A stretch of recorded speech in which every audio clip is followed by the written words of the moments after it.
안녕하십니까. 오늘은 예수님의 12제자라는 제목으로 12제자에 대해서 말씀드리려고 하는데 그 양이 좀 많아가지고 1부, 2부로 구성을 했습니다.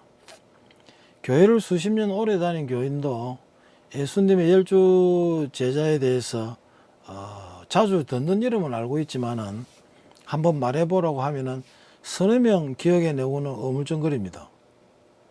12제자 중에 안드레, 바돌로메, 마띠아, 빌립은 잘 모르는 교인들이 많았습니다.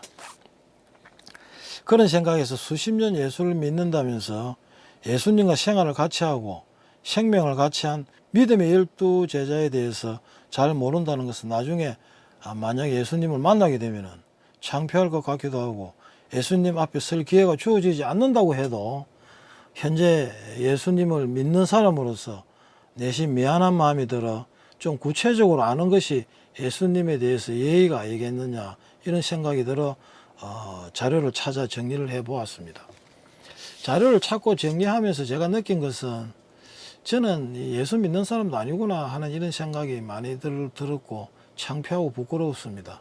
예수님의 제자들은 목숨을 복음 전파에 그대로 바친 분들이었습니다. 그래서 그분들을 생각하면은 저는 예수 믿는 사람도 아니구나 하는 생각을 하지 않을 수가 없었습니다.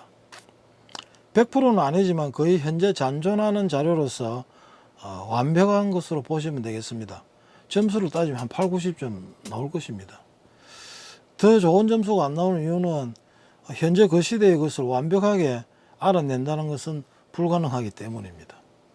정확하게 예수님의 12제자는 시몬, 베드로, 안드레, 세베대의 아들 야고보, 큰 야고보로도 불려졌습니다. 요한, 큰 야고보의 형제입니다. 빌립, 바돌로메, 도마, 마테, 알페오의 아들 야고보, 작은 야고보로도 불려졌습니다. 유다, 레베오 혹은 다데오라고도 불려졌습니다. 시몬, 가룟 유다 12명입니다.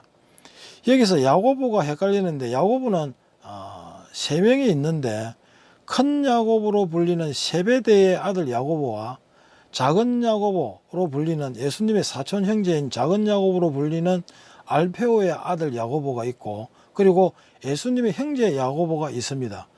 여기에서 여러 가지 학설이 있지만은 성경의 야고보서는 예수님의 형제 야고보가 저자라고 생각하면은 별 무리가 없을 것입니다. 첫째, 시몬 베드로는 예수님의 최초의 제자로서 야고보, 요한과 함께 어부였습니다. 갈릴리 베세다의 어부였습니다. 시몬은 듣는 자, 복종을 뜻하며 베드로는 바위라는 뜻도 가지고 있습니다. 베세다는 갈릴리 바다 북쪽에 위치하고 있으며 예수님은 베세다와 갈릴리 호수 사이의 들판에서 오병이어의 기적을 행하셨습니다. 베세다의 어부로 요나의 아들로서 안드레와 형제이기도 합니다. 광범위한 전도 여행을 했으며 이방인들에게 최초로 예수님을 전도한 사도이기도 합니다. 갈릴리 지방은 변두리이지만 그곳에서 베드로는 그 당시 자기 배를 가진 어부였기에 먹고 사는 데 지장이 전혀 없는 중산층 이상의 사람이었을 것으로 추측하고 있습니다. 협성대학교 김성 교수님에 따르면은 고대 이스라엘에서는 훈제한 물고기 한 수레가 황소 한 마리와 바꿀 수 있을 정도의 비싼 식량이었다고 합니다. 이것으로 보더라도 베드로는 중산층 이상의 생활을 했다고 거의 확실히 생각할 수 있습니다. 성격은 직선적이고 다혈질이지만 복음 사역에 온 힘을 썼습니다. 주로 유대인을 상대로 복음을 전파하였고 신약의 2편의 서신을 기록했으며 로마에서 그의 죽음은 주님과 같이 바로 십자가에 못 박힐 만큼 자신이 고귀하지 못하다고 하여 거꾸로 십자가에 못 박혀 돌아가신 분입니다. 둘째, 안드레는 남자답다는 뜻을 가지고 있으며 베드로와 형제로서 베세다의 어부입니다. 사도로서 공적은 많이 알려져 있지 않습니다. 세례 요한의 제자로서 예수님의 제자로 전환되었으며 어떻게 보면 오히려 베드로보다 더 앞선 최초의 제자로 볼 수 있습니다. 성격은 베드로와 반대되는 성격으로 조용하고 차분한 성격으로 신중하고 견실하고 온건한 믿음의 소유자로 말이 없었다고 합니다. 베드로가 대중적인 복음 전파자라면 안드레는 개인적인 복음 전파자입니다. 예수님을 베드로에게 소개했으며 아시아 지방과 헬라 지방에서 선교를 하였습니다. 바울의 제2차 전도지이기도 한 아가야 지방의 파트레에서 십자가에 매달려 죽은 것으로 전해지고 있습니다. 주님과 같은 십자가의 모습으로 죽을 수 없다면서 자료에 의하면 X자형의 십자가로 기둥 2개가 땅바닥에 박히는 형태의 십자가형을 받은 것으로 전해지고 있습니다. 셋째, 야고보. 야고보는 갈릴리 지방의 베드로와 안드레와 같이 어부 출신이며 세베대의 아들이며 요한의 형제이기도 합니다. 헤로데에 의해 사도들 중에 최초로 칼에 찔려 죽음을 당하는 순교를 합니다. 야망이 있고 충동적이며 마가복음 3장 17절에 보면 우리의 아들이란 이름을 더하셨으며 라는 구절이 있습니다. 정죄를 잘하나 예수님을 깊이 신뢰했습니다. 예수님의 잔을 함께 마실 것을 천명하며 예루살렘과 유다에서 복음을 전파하였습니다. 큰 야고보로 알페오의 아들 야고보는 작은 야고보로 구별됩니다. 예수님의 3대 수제자로 베드로, 큰 야고보, 요한입니다. 넷째, 요한은 역시 어부였습니다. 제4복음서와 요한 1, 2, 3서 세 가지의 서신과 요한계시록이 있습니다. 세베대의 아들 큰 야고보와 형제이며 성품으로는 우리의 아들이라 칭할 정도로 남을 쉽게 정죄하고 야망이 있었으나 뒤에는 사랑의 사도로 변화되었습니다.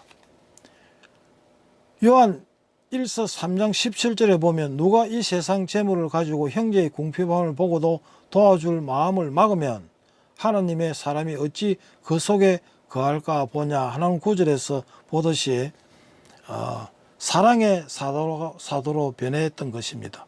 예루살렘을 중심으로 한 소아시아 복음을 전파했으며 반모섬에 유배되어 이 섬에서 요한계시록을 기록했습니다. 에베소로부터 로마의 강제 송환 명령을 받고 그곳에서 끓는 가마솥에 던져지는 형을 받았으나 가마솥에서 해를 입지 않고 기적적으로 살아나자 네로 다음으로 자기가 신이라고 한 로마의 황제인 도미티안은 반모섬으로 요한을 추앙합니다. 최후의 만찬시 예수님의 품에 기대어 있는 사람으로 알려져 있으며 예수님께서 십자가에서 운명하실 때 십자가 곁에 있었던 유일한 제자입니다. 예수님의 어머니 마리아를 돌보라는 예수님의 말씀을 받은 사람이기도 합니다. 제자들 중에 유일하게 잔혹한 죽음을 피한 제자이기도 합니다. 다섯째, 빌립. 빌립도 역시 갈릴리 베세다의 어부로 투쟁적이라는 뜻을 가지고 있습니다.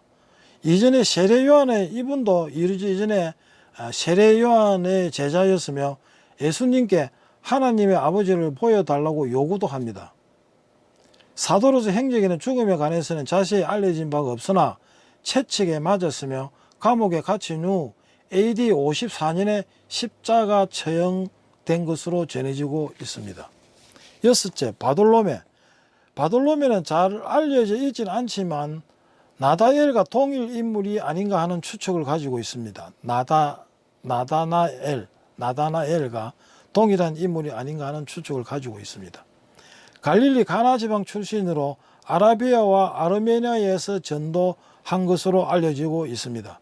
사도로서 행적과 죽음에 관한 확실한 증거는 없지만 전해지는 바로는 잔인하게 폭행을 당하고 포악한 우상 숭배자들에 의해서 십자가 처형을 당한 것으로 전해지고 있습니다. 성품은 정직하고 진취적이며 진정한 이스라엘 사람이라 칭함을 받았다고 합니다. 요한복음 1장 47절에 보면 예수께서 나다나엘이 자기에게 오는 것을 보시고 그를 가리켜 가라사대 보라 이는 참 이스라엘 사람이라 그 속에 간사함이 없도다 하는 말씀이 있습니다. 일곱째, 도마는 쌍둥이라는 의미를 가지며 안디옥 출생이며 그의 기록은 요한복음서에만 기록되고 있습니다. 사도로서의 행적은 거의 알려져 있지 않는 상태입니다. 그리스어로 디두모스라고 불려지기도 하였습니다. 페르시아, 인도에서 전도하고 에데사에서 죽은 것으로 알려져 있습니다. 이교도 제사장들을 경록해 해가지고 이교도 제사장들을 활을 돋구어 가지고 창에 찔려 죽은 것으로 전해지고 있습니다. 성품으로는 용기와 의심이 많았으며 부활하신 예수님을 직접 목격하고 못자국을 만져본 제자이기도 합니다. 예수님께서 부활하신 후 처음 제자들에게 나타나신 다락방에는 없었습니다. 두 번째 만났을 때 예수님을 의심해가지고 못자국을 손으로 만져보자고 하신 분이기도 합니다. 여덟째, 마태는 레위라고도 불렸으며 여호와의 선물이라는 뜻을 가지고 있습니다. 가버나움의 세리 출신으로 마태의 간증이라고도 불리는 마태복음 제1복음서의 기록자이며 다른 것은 알려져 있지 않습니다. 태국 파티아와 에디오피아에서 복음을 전했으며 에디오피아에서 박해를 받고 AD 6년 에디오피아에 있는 도시 나다바에서 끝이 두세 가닥으로 갈려져 있는 민을창으로 살해당했습니다. 성품은 매사에 적극적이며 동료애가 투철하고 식사 자리에서 예수님을 초대하기도 했습니다. 마태복음 9장 10절에 보면 예수께서 마태의 집에서 앉아 음식을 잡수실 때에 많은 세리와 죄인들이 와서 예수와 그 제자들과 함께 앉았더니 라는 말씀 속에는 예수님과 제자들이 먼저 와 있었고 난 뒤에 많은 세리와 죄인들이 왔다고 했습니다. 세리의 집 안쪽에 식사 자리에 들어왔다는 것은 평소에도 마태는 세리 등 질이 안 좋은 동료들과 자주 모여서 식사를 한 것으로 볼 수 있습니다. 1부는 여기서 마치도록 하겠습니다. 2부는 다음에 또 올리도록 하겠습니다. 감사합니다.